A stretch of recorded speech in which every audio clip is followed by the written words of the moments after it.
أخيرا استدل الستار على قضية أو موضوع عم فوزي بالنهاية السعيدة ومشهد النهاية ومشهد الختام لهذه النهاية السعيدة. يعني كل يعني الفضل بعد ربنا سبحانه وتعالى لبرنامج الطير المسافر والحاج عادل جابر اللي يعني تبنوا أو تبنينا داخل برنامج هذا الموضوع من أجل الانتهاء منه تماما. بفكر يعني حضراتكم باختصار شديد جدا، عم فوزي راجل يعني تعدى الستين بأعوام، يعمل في الأردن لظروف ما، يعني ما كانش مصوب أوضاعه، له ظروف مرضية، يعني المرض تمكن منه وأصبح يعني حركته يعني صعبة أو طريح الفراش بالمعنى الأصح.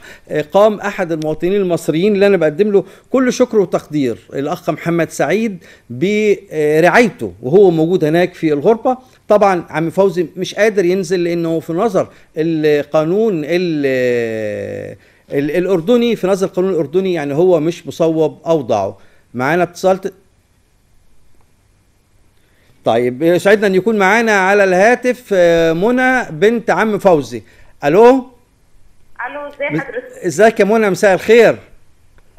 وحمد لله على سلامة والدنا عم فوزي، ويعني ألف حمد لله على سلامته، والحمد لله رب العالمين. يعني ربنا كلل يعني الجهود بالسلامة ووصل ليكم لأرض الوطن، وزي ما قلت في الحلقة اللي فاتت إن رجع لحضن يعني أولاده وأهله وأحبابه وكل الناس اللي بتحبه. مبروك. الحمد لله. والله احنا كنا قلقانين إن هو ما يجيش هنا أو يحصل له حاجة هناك لوحده أو كده، بس الحمد لله من ساعة ما كلمت أستاذة بتال بصراحة إنسانة محترمة، ربنا يكرمها يا رب. كلمت الحاج عادل وكلمت المستشار العمالي في الأردن واتحركوا وبدأوا يخلصوا الأوراق وكده. وكان في واحد اسمه محمد سعيد برضك ربنا يكرمه، كان بيروح لبابا وبيتابع حالته وبيمشي في الورق. الحاج عادل يقول له روح هنا تعالى هنا، كتر خيرهم والف خير والله ليهم. هل كنت تتوقعي يا منى ان يعني ان والدك يرجع بالسلامه؟ يعني بعد احنا يعني بقالنا 3 أسابيع ولا شهر يعني في معاناه بسبب هذا الموضوع. هو بقاله 3 شهور هناك. 3 شهور من ساعه ما عيه. ايوه، وجات له الجلطه ودخل العنايه المركزه وطلع من المستشفى وما كانش في حد معاه هناك، بس ربنا وقف له ولاد الحلال بصراحه، ربنا يكرمهم يا رب. تمام. والحمد لله احنا كنا عمالين نعيط والله، ولا اكل ولا شرب ولا اي حاجه، وهو خايف لا يجرى له حاجه هناك بعيده عننا، لانه ما كانش معاه تصريح. ايوه بالظبط. فالحمد لله كلمت استاذه ابتهال ربنا يكرمها يا رب، كلمت الحاج عادل وكلمت المستشار العمالي ربنا يكرمهم، وخلصت له ورق والحمد لله جه بالسلامه. يعني دموعكم الغاليه دي يا منى ودموع الست الوالده يعني هي اللي حركت الجميع من اجل الانتهاء يعني من هذه الازمه الكبيره جدا. يعني ربنا هم كتر خيرهم، يعني كتر الف خيرهم بصراحه. استاذه ابتهال انسانه محترمه جدا جدا.